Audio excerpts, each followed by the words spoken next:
How you doing today? Good. All right. How did our paths cross today? How did you and I just meet right now? I was just walking to campus. You asked me if I had 2 minutes to spare for an interview, and I do. Absolutely, absolutely. So, in terms of the topics that I gave you, what are the topics? Do you remember them? Feet, Yep. mental health, and reflexology. Cool. All right. So, you heard feet. What were your thoughts that went through your mind? Worry. Worry? Am I about to be interviewed about fetishism and feet? Depends on how you look at it. Okay. So, Yeah. I'm gonna ask you some questions, and then once we get to that point, I'd like to see what you think about it. Yeah. Okay. What about mental health? I don't know. I'm a big mental health advocate, so I'm always interested in talking more about that. Okay, cool. So today we're gonna talk about the effects of social media and how it can impact it, depression, anxiety. I'd like to get your thoughts on something. Okay. What about reflexology? Have you heard of it? I think I've heard of it a bit. I believe it's when you target certain parts of the body to yeah. help with other parts. Yes. So we'll talk a little bit more about that, and then I'd like to get your thoughts once we get there. Okay. So let's get to the first question. Okay.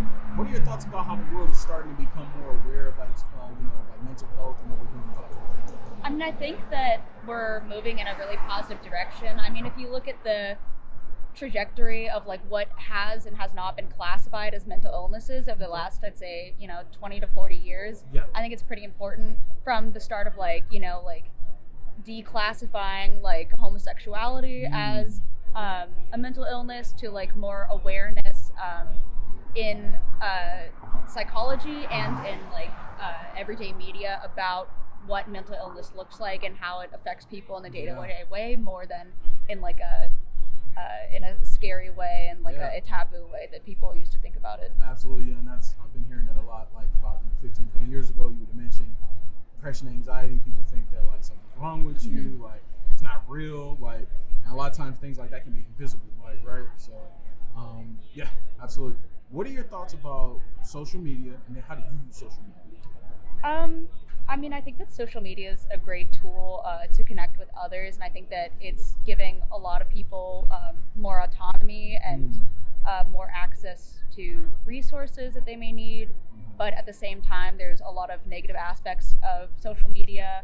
The way that most people see it is posting pictures of yourself and celebrities, and I think that it is pretty harmful when you think about the ideal body and lifestyle that is really inaccessible for most people, especially because celebrities are paid to look a certain way, to act a certain way, and if you're making 6 figures to look a certain way, you're going to look like that. Yeah. But when you're working a 9 to 5, maybe people with kids, stuff like that, you don't have the time of day to live a certain lifestyle. Do all that stuff, absolutely.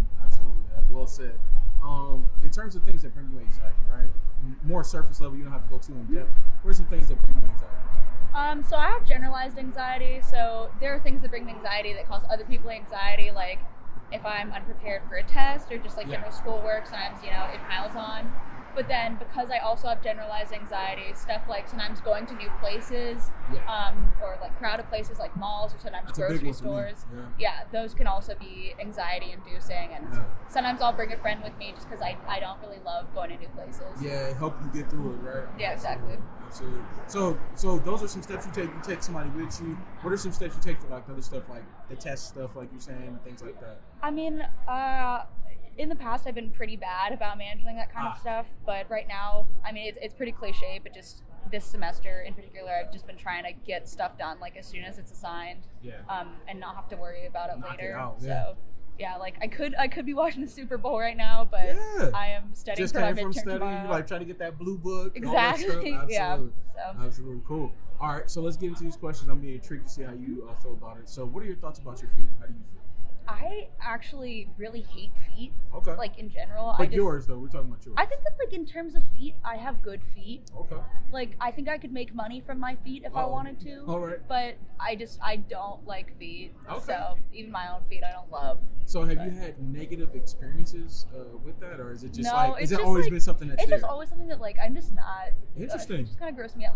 Men in flip flops, I would say, is my number one Thank you. So and I'm a guy, but I say the same thing. My girlfriend thinks I'm crazy because of that, and I'm like, I don't see the appeal for it. I don't know why, but I'm just like, it makes me feel uncomfortable. Yeah. So she thinks I'm crazy for saying that, but if she's watching this right now, I still disagree with you. But anyway, yeah. So definitely. So in terms of like compliments, have you ever received any compliments on your feet before?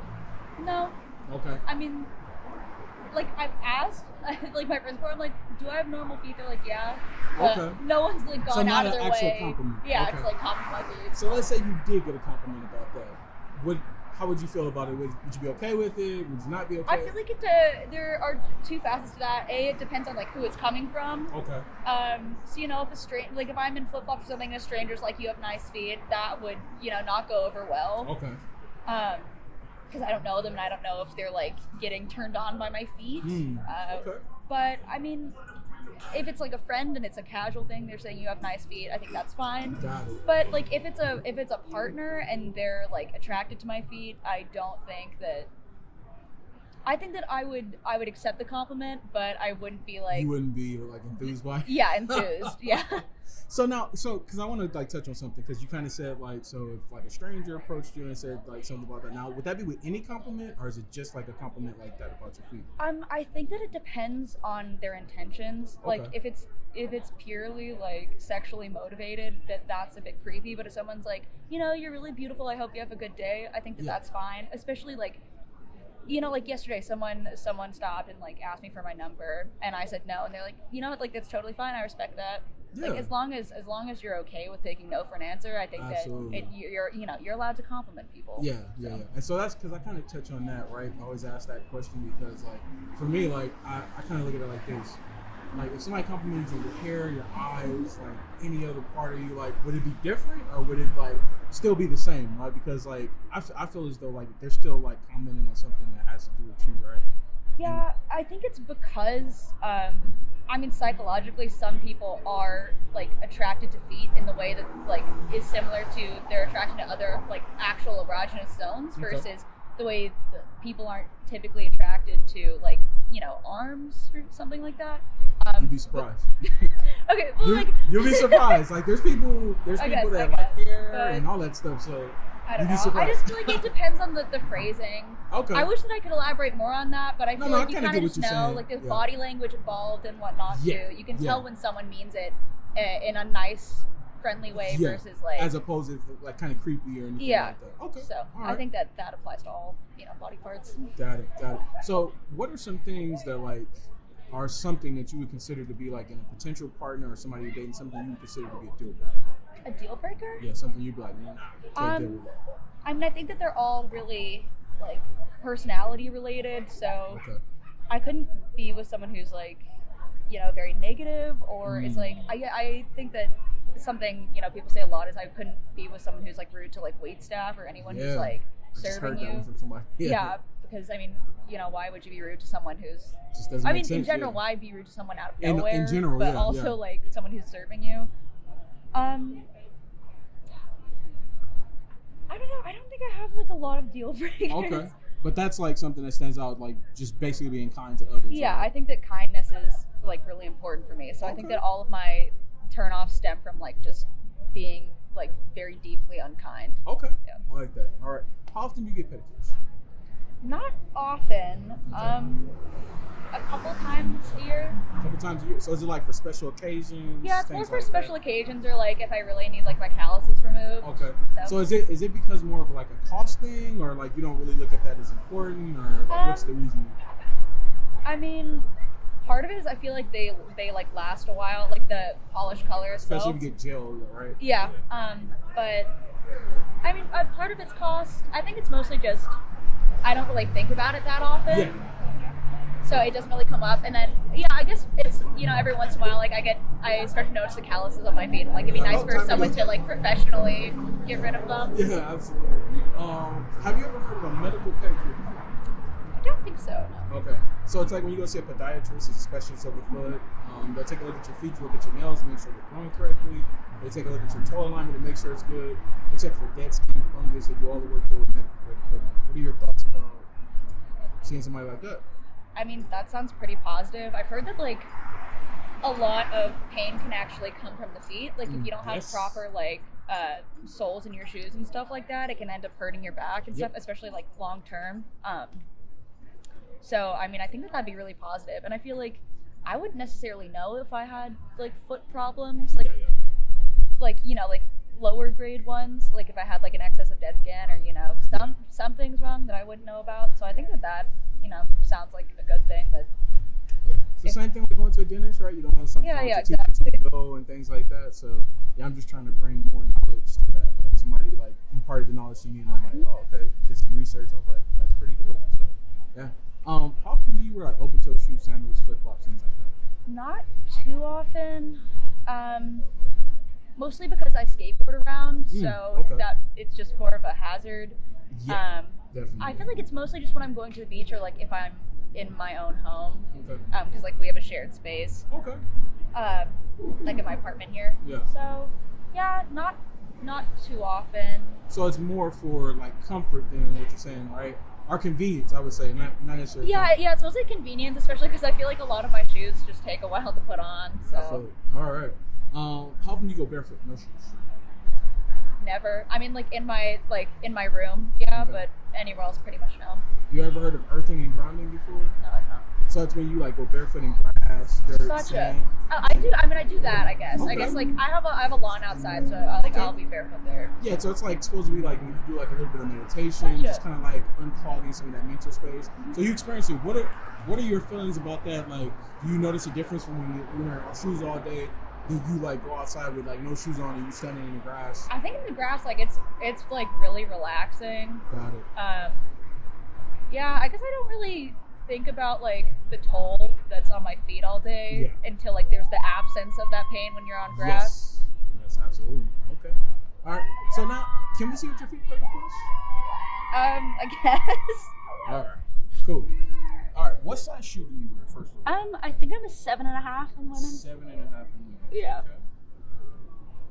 Does it vary depending on what type of shoe you wear, like a sandal, tennis shoe, heel? Yeah, I guess it's mostly like a brand thing. Like I think these might be. These are Vans, right? Yeah, these are Vans. Okay. So these aren't 8 in women's, whereas like Converse, I think I'm a 7.5. But yeah. Also, my right foot's like a half size smaller than my left. You're the second person that's told me like they've had like a size difference in their feet. That's why I usually ask. Can you take both off? Yeah, that's fine. But yeah, yeah, there's like a half size difference. Half size difference. And second person has told me that. I was like, I was really shocked when I heard it the first time. A lot of people have it actually. One of my best friend has the same thing, which it's not a problem now, but like when I used to play soccer, it'd be annoying for cleats. Got it. All right, can I get you to put your feet up here? Just so yeah. That's all good. Don't worry. I know you're like, my feet. But, all right. Cool. And then to get you to extend out so we can see the bottoms. Actually, would you mind putting them up here so we can see the bottom? So I got you in frame. Yeah.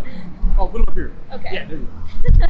All right, so how you feeling? We're going through this interview. We're kind of taking a look at your feet now. I feel like odd. I feel like this is gonna end up on somewhere weird. No, it's on the internet. I'm gonna show you. I'm gonna share my YouTube. I know you will. I'm just like someone else is gonna take it and put it like on some like weird Reddit or like. Not at all. Okay, you put your feet back down right here. So keep your feet up. We'll go through a couple more exercises. So first of all, you said feeling like might end up on some weird Reddit or something like. Now, to my knowledge so far, I haven't had anybody's like videos end up there, so it's been really good. Because I kind of feel like we do a lot of talking in this video, so it's, I mean, take like some people are into that. There's like a whole separate like portion of Twitch just for like talking. So let's talk about like I want to talk to you about like the background of my channel and why I got started. So during quarantine, I was watching another guy's channel, and he was talking about a mental health term called DBT. Are you familiar with that? No. So it's dialectical behavioral therapy. It's for people who suffer from like anxiety, depression. They fail to live in the moment. Like they overthink those situations they're presented with. So I'm somebody who like has suffered from that in the past. Like sometimes like, you know, you're in this situation, you're like, man, do I do it? And then all the way to the point where I like overthink the situation and the situation is gone, right? Mm-hmm. So I kind of heard about it, and he was talking about the fact that like, you know, therapists like try to teach you to like when you're in those moments and you feel uncomfortable, do a self-assessment, asking yourself like, what's the worst that's gonna happen to me here, right? Like, what's really happening? Yeah. There's nothing threatening my life and my safety. Like, do the opposite of like what you're feeling, because you could be like preventing yourself from experiencing a good moment, right? So I heard that and I was like, man, that's pretty dope. Like in the past, I haven't really been much of a people person, like going up and approaching people. So I was like, man, let me like start trying to like chronicalizing like approaching women, talking to them about an uncomfortable topic, your feet. Like with some people, like for some people they're really cool with it. Like they have no problems. Where I have some people where they're like reservations and they start to think weird things. So I'm trying to normalize the conversation around that so that when people hear it, they don't think like negative things. Like it's the same thing as if I like anything else, right? So I want that to kind of like be something that's pushed at the forefront. So that's why I started my channel, combining those different elements, talking about mental health, talking about feet, and then reflexology because they kind of like connect. What are your thoughts about that? Like in terms of like coming up with that? I think that's pretty cool, and it definitely contextualizes this interaction a bit. Absolutely. Yeah, I mean, I feel like it's a great way to like tackle anxiety, and I mean, I have worked kind of like with a similar strategy to tackle anxiety, which is like the slippery slope method, which is like, you know, often we think like, what's the worst that's gonna happen? You end up at like this horrible conclusion. It's like, you know, if I fail this class, then I'm gonna fail a semester, I'm gonna drop out of college, I'm not gonna have a job, I'm gonna be back in my parents, I'm not gonna go anywhere in life. But that's just not the case. So like if you reverse engineer that cycle, you can think about the ways that like, you know, what if this goes right? Not what if it goes wrong? And what's like, and then when you take those two and put it together, you get like what is most likely to happen. Something right in the middle. Something right in the middle. Absolutely. Yeah. I love that. That's a great slippery slope. We're going to start talking about that more. Yeah, so like that's the whole point of my channel because like some guys tend to have an attraction to that, right? Like kind of what you're saying. But sometimes they're afraid to like speak on it because they're afraid of like the actual reaction they'll get back. Like they're going to be looked at as weird, they're going to be looked at as this. So I'm trying to like normalize that conversation so that when people talk about it, it's not something that's like, oh, that's absolutely weird. All right. So sound good? Yeah. All right, let's talk about reflexology now, okay? So reflexology is about the different pressure points, kind of like what you said, that are in our hands and our feet. You have all these nerve endings and pressure points that connect to like various parts of your body. So through massage, acupuncture, acupressure, you can actually like alleviate stress and tension to various parts of your body. So like if you're somebody who deals with migraines, it's a portion of your foot to massage that can alleviate that tension you feel in the moment. What are your thoughts about that? Like, have you ever experienced it before? I've not done it personally. Okay. I've, you know, read a little bit about it, but I haven't, you know, explored it myself. I mean, I think that there's like a lot of veracity to that and other like, you know, like traditionally like Eastern medicines that I feel like aren't talked about very much in Western culture. I think that there's a lot of like, you know, everything has to be like medicated, otherwise like if we don't fully understand why something works, then it can't, you know, be real. Which, you know, I'm all for medication, but at the same time I feel like stuff with like acupuncture and acupressure and like reflexology, like it does work for a lot of people. So I think that it's something like, I mean, I'd personally be open to trying that. I have like a fair amount of issues with my back, so I've actually been thinking about, you know, exploring like something like that.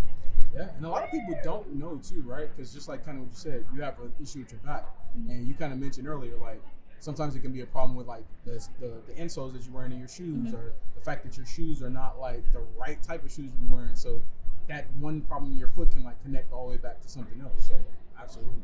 So with that being said, we're talking about reflexology. How ticklish do you tend to be? I'm not ticklish. Not at all? Not at all. Zero. So you get pedicures, not ticklish at all? No. All right. Would you mind if you test it on camera? Is that cool? Okay. All right. Can you put your feet back up here? Yeah. And we're gonna go right to left. I'll start at the bottom. I'll go to the top, Okay. and then tell me where it's sensitive at. Which foot is most sensitive? Okay. All right. 1, 2, 3, and not at all. You're dead serious. Yeah. Like not at all. It's like a little bit at the bottom. So like there. here, but not in the arch. Most people feel it in the arch, but not Yeah. at the top. Okay. Let's try your left. I think my Let's left see. might be a little more. 1, 2, 3, and Yeah, same place. no, same place right at the bottom. Yeah. Not at the top. Okay. But like not much. I want you to try this for me, okay? Wiggle your toes and tell me if it's less. Less? Yeah, less. Less, you know why? Your foot's in motion. Your muscles are moving, so it can't pick up on that sensation, all right? Let's try your left. Do that. Less? Yeah. Okay, cool. All right, let me get you to do a couple exercises. This is to test dexterity. You have fluid motion, okay? Bend your toes, make a fist. Tell me if you feel any pain or discomfort from that. No. Easy to do? It's a little difficult. A little 'Cause difficult? I don't think I've ever done I bet it. you don't probably do those movements a lot, right? No. Okay, I got a tip for you when we're done, okay? Relax. Okay, spread your toes. Tell me if you feel any pain I or can't discomfort. really do that. Oh, you can't do it, yeah, because you don't do that one either, A right? lot of people, I used to be able to when I did more yoga, Ah. but yeah, I always wondered how like the instructors could do it so easily. Yeah, so I'm going to share a tip with you, okay? Now, wiggle your toes for about 10 seconds. Tell me if you feel any pain, discomfort, cramping, anything like that. Easy to do? Yeah. Okay, cool. All right, so the tip to that, you can put your foot down. So the tip that I'm going to give you, right? Take a golf ball or a tennis ball, right? In the morning, roll your foot across it. It'll loosen up those like muscles, those tendons that you have, and make it easier. And then practice some of those movements. Just kind of like doing that. Yeah, because the more you do it, right, the more like when you go in, you go to the gym and you exercise, right, the more you're working the muscle, the stronger you get at that. So like, that's what you need to do. Really do more flexibility. Let's wrap up the interview now. Okay. In terms of my approach, coming up to you, asking you to do the interview, was it good? Was it bad? What were your thoughts about it? I think it was good. Honestly, I feel like I'm more receptive to that kind of thing than most people.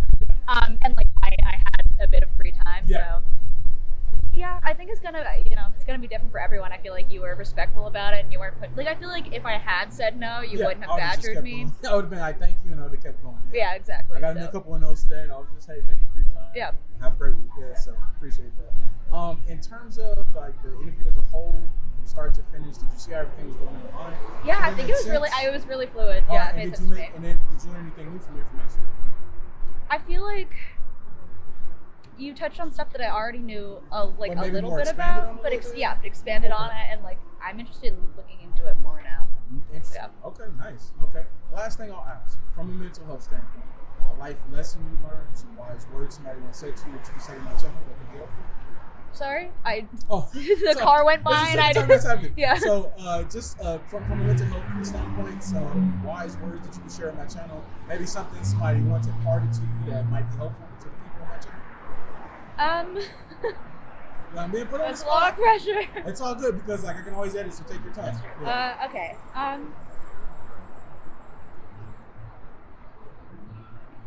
I don't know. Honestly, I feel like the main thing that's helped me is exercising, and I feel like that's such an annoying thing. Like you always hear people say like exercise will help your mental health, and I feel like it's easy to resent that when you're like in a bad spot. Yes.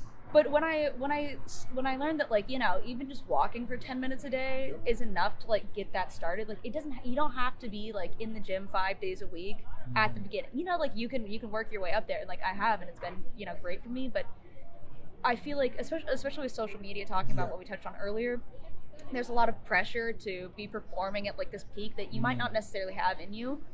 But starting with baby steps, like just going on a walk, it can help your mental health so much. And just not comparing yourself to your past, like especially if you used to be athletic and then you stop working out, especially like during the pandemic, that happened to me and with plenty of other people.